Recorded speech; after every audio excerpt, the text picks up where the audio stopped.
Mini episode 193 of the FDH Lounge is brought to you by the Sports Train, the finest pure sports talk show on both terrestrial and internet radio. Follow them on the web at thesportstrain.net. The FDH Lounge. You want to schedule your life around it. A long time ago, on a gloomy, wet Cleveland spring night, two men stand alone amidst the late-night drizzle. Their voices echo across the vacant station parking lot as they debate the merits of the great American radio show that have been missing for far too long. On that night, an idea was born. That idea became the FDH Lounge.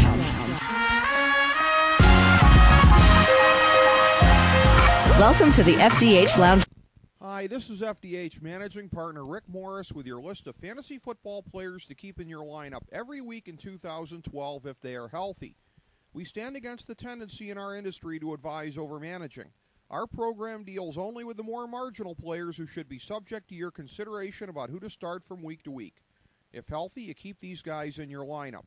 Quarterback: Aaron Rodgers, Tom Brady, Drew Brees, Matthew Stafford, Cam Newton, Eli Manning, Phillip Rivers, and Tony Romo. Running back: Arian Foster, Ray Rice, LaShawn McCoy, Maurice Jones-Drew, Chris Johnson, Ryan Matthews, DeMarco Murray, Marshawn Lynch, Michael Turner, Matt Forte, Darren McFadden, Trent Richardson, Adrian Peterson, Ahmad Bradshaw, Jamal Charles, Steven Jackson, and Ben Jarvis Green Ellis. Wide receiver: Calvin Johnson, Larry Fitzgerald, Roddy White, Wes Welker, Andre Johnson, Mike Wallace, Greg Jennings, Victor Cruz, Hakeem Nicks, Jordy Nelson, Brandon Marshall, A.J. Green, and Julio Jones.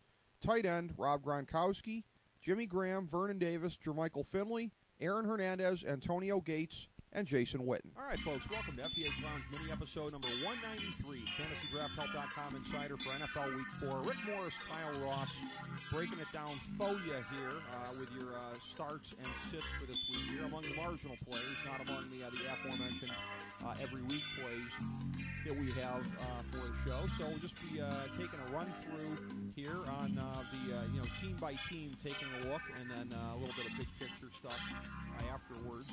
As posted on Twitter, your plays for the Thursday night game here: Cleveland Browns and all out. Marginal plays for the Browns. Yeah. Very, very nice, Paul. Kyle. The Browns. That voice will never get old. Although some other things got old, that are attached to that voice. So I don't know. I could be. The Browns.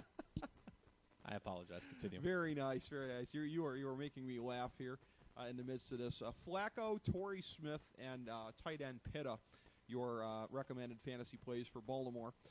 In the New England Buffalo tilt, Stevie Johnson for Buffalo, whereas for New England, Ridley and Lloyd, and teaming up with the every week plays there of Gronk, of Brady, and of Wes Welker. That makes New England the first of our all-in plays this week at the fantasy skill positions.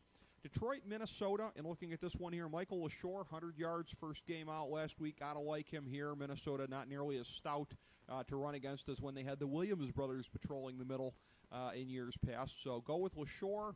For Minnesota, go with Christian Ponder with the 70% passing completion percentage thus far this year, and Percy Harvin as well. Atlanta, Carolina, we like tight end Gonzalez here. Tony Gonzalez making Atlanta an all-in play. For Carolina, Steve Smith should be a very good play for them among the marginal players this week. San Francisco and the Jets, Alex Smith, Frank Gore, both off to great starts. Ride them this week. Ditto to a certain extent, at least statistically. Sanchez having a decent year statistically, maybe more so than in terms of actual on-field production, as it were. Sanchez is a good play against San Francisco. San Diego, Kansas City, go with Malcolm Floyd, wide receiver for San Diego, and wide receiver Bo for Kansas City, as well as Matt Castle. Houston, Tennessee. Tennessee to us looks like an all-out play based on going against that stout Houston D. Matt Schaub, a very good play for Houston. He's a borderline every week guy, frankly, at this point anyways. In the Seattle-St. Louis game, couple of passing targets here. Amendola for St. Louis, got to keep riding him. And tight end McCoy for Seattle, who has emerged as a pretty good sleeper play thus far this year. Arizona and Miami. Miami looks to be all out in this one, particularly with Reggie Bush being dinged up. Go with Kevin Cobb for Arizona. Denver and Oakland. Oakland, again, all out on the road as far as their marginal players. They just had none of them getting it done consistently, be it the wide receivers, certainly Carson Palmer or anybody else.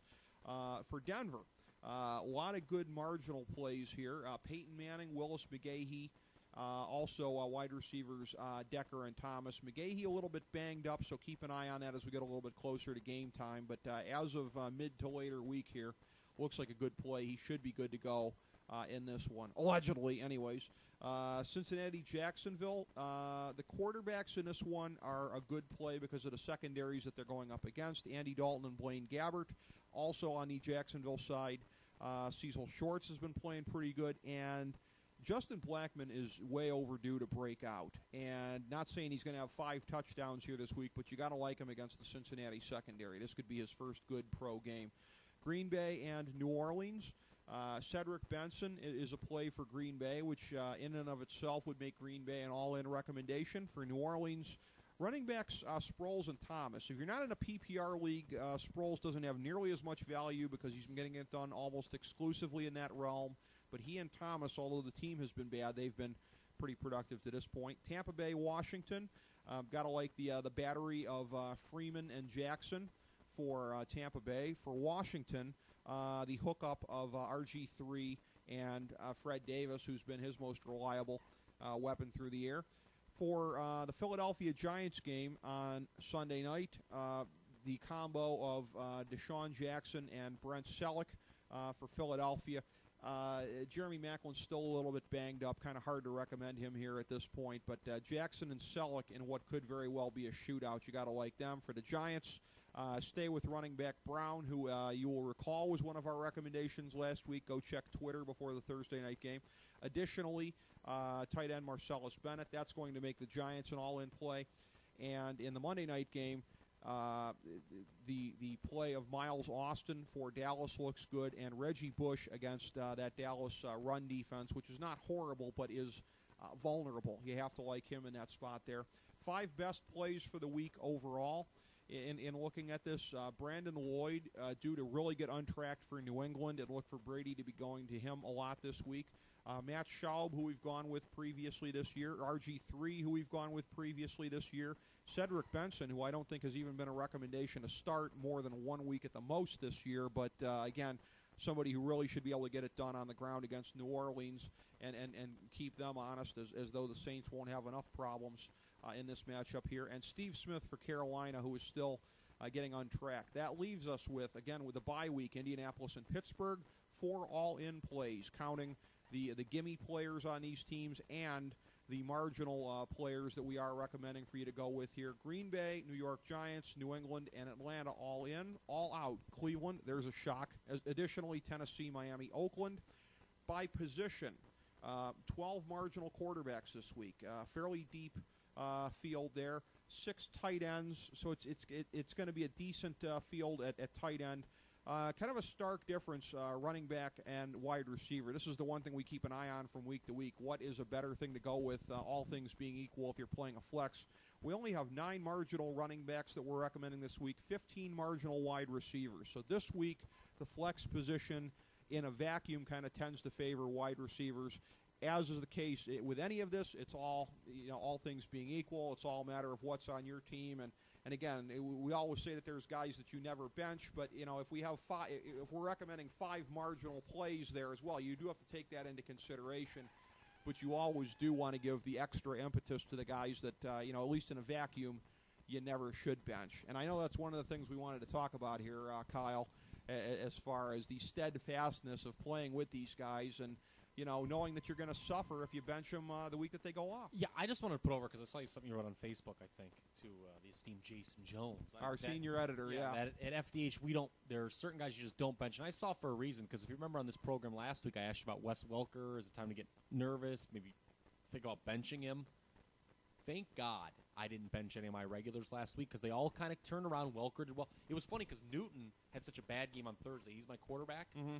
C.J. Spiller gets hurt. I'm like, oh, God, my team's really – everyone else really came through with very solid games. And I would like to kind of reiterate what you said, that if you've got a top-level guy, you don't want to be – don't make it harder than you want, because you're just going to get really mad if you're one of those guys who constantly shuffles your lineup from week to week. I've always tried not to be that guy, so I think you and I have a similar mentality. To me, if you're a Cam Newton or a Wes Welker or whoever else you may have, you've really got to suck for me not to want to start you. Yeah. I mean, you don't want to start playing all the situational games. If some guys traditionally better, just play them. Yeah. Because you're gonna kick yourself if you start the wrong guy. I mean, you want to make the easier move. I'll say this though, I do want to ask a question about my team because I think I mentioned this maybe a couple weeks ago on the program. Okay. I'm a bit of an issue. All right. I only have 3 running backs on my roster because I just thought there was such greater depth at receiver, and we don't have a mandatory number of spots for but you can just have an open bench. It can be how many ever guys you want. You just have to have a select starter. There's no flex in our league either. All right. We just do the 2 running backs, 2 starting receivers, 1 tight end. I'm in a quandary. I've got 3 guys I have are all very good when healthy. Jamal Charles, who was awesome last week. Yeah. Michael Turner, who rebounded nicely, and he could do well this week, but he does have a DUI looming. Yeah. And then C.J. Spiller, who's apparently going to be out for 2 weeks. Do I need to make a move just to get some low-level running? I don't know the buys offhand that they have, but do I need to make a move coming up to get some sort of competent backup running back rather than just waiting and getting some – because there's nothing on the waiver wire. So I would assume – I mean, am I in a position where I need to make some sort of trade? I've got guys like who are somewhat promising. The guys I have – my starting receivers are Welker and Antonio Brown. Mm-hmm. Who are both good, and I kind of anticipate starting them every week. So should I package – I mean, T.Y. Hilton came through with a touchdown last week. I've got a lot of rookie receivers. Alshon Jeffrey has shown some flashes. Mario Manningham's kind of solid. He's kind of a good bye-week replacement, right? Yeah. Do I maybe need to make a move trading 2 – I think I still have Justin Blackman, so I had 4 rookie who has shown nothing. But, I mean, I think you mentioned he could be in for his first big game. Do I need to maybe make a move, package 2 of those guys, get a decent running back? You do, and before I even looked at the buys, that was going to be my answer. And it's funny because, again, on one of my 2 teams, that's my backfield also, Jamal Charles and Michael Turner. And I remember thinking to myself, I'm pretty sure, and then I looked at it here, they actually have the same bye week, week 7. Okay, so I'm in a lot of trouble. You have to. Well, here's the thing the news across the board, C.J. Spiller might play in week 4? That seems so he could be there, but you're right. I actually have to get a guy just because I got 2 guys out. So yeah. So you're gonna need another body anyways. But how am I a 29-point dog in my matchup this week? I've got high points the last 2 weeks. My team gets no credit, in my opinion. You know, I have to say, and again, because I have C.J. Spiller still in the starting lineup. I can rectify that. I was gonna say, and Antonio Brown. I have a bye. I got to make some moves here. Rick Morris. Oh my God, I'm glad we're doing this program right now. They were calling it to your attention, and I'm looking at this here. Yeah, this is remarkable. C.J. Spiller is only being listed as questionable for this week. If you'd been watching the game and saw him get carted out as I did, you would find out. I thought he was gone for the year. You would think just how questionable the word questionable is in a circumstance like this. So yeah, you cannot count on that. Now, having said that, if they're already listing him as questionable at this point, my guess is he'll be back in some form or fashion by week 7. What he's going to give you, particularly with a Fred Jackson who's going to be ready to go by then, remains to be seen. But, yeah, you're going to need another body anyway. So, yeah, you best make a move. Who should I start in place of Antonio Brown here? Justin Blackman, Alshon Jeffrey, or Mario Manningham? The only one of the 3 that was a recommended play for the week was the former here, Justin Blackman. Okay. So I would say go with him. Go give him a start. Cincinnati's been bad. I'm going with him. All right. Yeah. Let's put him in the line. Yeah, their secondary has been horrible. I think there's going to be an opportunity there that's decent. And again, in terms of talking fantasy here, as we do on the program, wanted to make a note also, too. Could have done this either for fantasy or for our weekly thing of looking at the lines and the game by game. This could have applied to either. But this whole hullabaloo here that we look like we're somewhat on the back end of now here, mercifully, with the replacement refs in the NFL. It's an interesting thing because, we've been hearing a lot over the last week, and Steve Young was one of the ones pushing the line of cynicism. Oh, people can't stay away from the league, people, whatever. Yeah, but it's a thing where it's different now, I think, because you have the people that always were into gambling, and I think that certainly the internet has made it a lot more available. The fact that you're not having to place a bet with the shady guy at the corner bar anymore, I think that that's making it more available to people. And then the first cousin to fantasy, as I've been calling it for a long time now, fantasy. And by the way, these daily leagues, you're not a first cousin to gambling anymore. That's a brother to gambling. If you're in a daily league, that is Kyle Ross. If you can get a ticket out in Vegas for one day's games of fantasy players, that's the line between fantasy and gambling is all but gone there. It's non-existent. But anyways, because of that, again, I maintain people have a connection now that is much more impersonal. And I've been saying in recent years that this is a thing where, if you don't like these spoiled, greedy players or whatever, and that's how I tend to come down on a lot of this kind of stuff. Oh, I'm the opposite. I don't like those. How Republican of you. That top 1%. It's the spoiled, greedy owners. Remember to Kyle Ross, the players are the 1%. Well, but I like them more. Regardless of who you don't like, you can use them for your own selfish benefit on this, and that's what I always say. I don't have a personal loyalty to just about anybody in the NFL, but I want the guys on my team to go off, and I want the guys that I tout as a fantasy tout to go off. And it's an interesting thing here. So I think the league risks a little bit of cockiness. Oh, they'll always come back. Well, it's almost kind of fitting that we see this in a historical way with the passing of Steve Sable last week, because the NFL we grew up on, that NFL films brought us, we did kind of bond to a lot of this kind of stuff. But with this rapid monetization of the league, to an extreme extent over the last 20 years, the Jerry Jones era of the league, as I like to call it, we are kind of separated and divorced from all of them. But fantasy gives us something.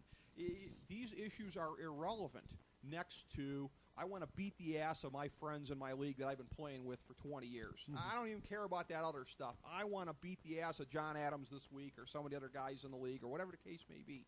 So it's interesting, Kyle. I mean, it's like a yes and no thing as far as an attachment to the league. Fantasy and gambling have really transformed it in a completely different direction. It has, and depersonalized it. Yeah, and I'm not somebody who's going to boycott the league. Obviously, I'm too tied in to do something like that. But in regard, by the way, we talked about last week. Look for home teams to benefit. Baltimore and Seattle, the two big primetime games. Yeah, and got the calls. I'm not convinced that the regular refs would have gotten Green Bay Seattle right. I've pointed that out, but it would have been better organized, but yeah. I'm not convinced. I mean, people always complain. I'm never somebody who complains about officiating. The only game now that game was close. Green Bay could make a legitimate argument that they were jobbed by the officials, but I wouldn't rank that as badly as the Tuck Rule game, New England and Oakland. I thought that was much worse. Oh, I don't know. I thought that was because I almost thought they invented a rule out of thin air, and that one. Those were the real refs, by the way. This is a game where an interception was turned into a touchdown. So I don't know. I think.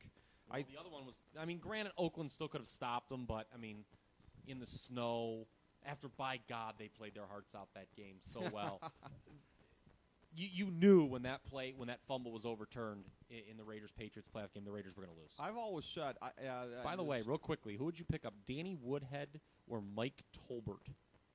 I'd say Woodhead. Okay. I had some chode in my keeper league trying to sell me on getting Mike Tolbert, and my co-owner was actually entertaining it until I pointed out that a case could be made that he's actually their fourth goal line option, depending on how you look at it. So yeah, that's.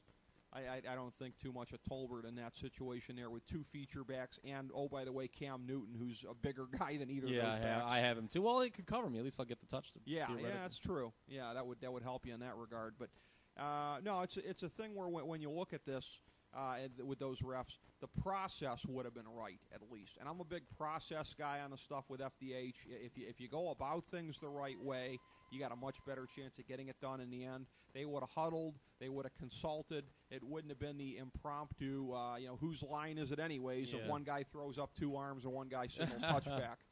So, Just some thoughts on that. It looks like we're on the back end of this thing, Kyle Ross. This is probably the last week that's going to have that as a part of the equation. Hit the brick scabs. Hit the brick scabs. Of course, you would call them scabs, from your political orientation, Kyle Ross. Yes, exactly. I'm just the value of unions. I'm just shedding a lot of crocodile tears that Obama won't be able to grandstand on the issue of. He did. I believe he sent out a tweet. He did. Oh, and he personally signed that one. He did. I believe. He did. Unbelievable. Well, I guess football really is the global game, Kyle. It can. Don't start. I'm cutting you off. I'm not letting you say that again. Insert random Kenya. Oh, come on. You're out of line. As we all are. But our picks are not out of line. Go play our picks for NFL Week 4. As we bring the show to a close, we would like to extend our deepest gratitude to NBC, CBS, ABC, Fox, all Clear Channel affiliates, TNT, TBS, USA, UPN, Deadspin.com, YouTube.com, YTMND.com, MySpace.com, various blogs, Fox News, CNN, CNBC, MSNBC, IamBoard.com, Billboard.com, Google.com, ESPN, ESPN2, ESPN News, ESPN Classic, NBA TV, NFL Network, Sports Time Ohio, Athlon Magazine, Comedy Central, Cartoon Network, The Boomerang Channel, QVC, BET, The Spice Channel, Steno Notebooks, Manwich, Papermate Office Supplies, waitresses, strippers, bartenders, garbage men, janitors, microwave popcorn, the writers of The Office, Scrubs, Entourage, My Name is Earl, Oz, Metalocalypse and the Boondocks, Aquafina, and the periodic table of elements.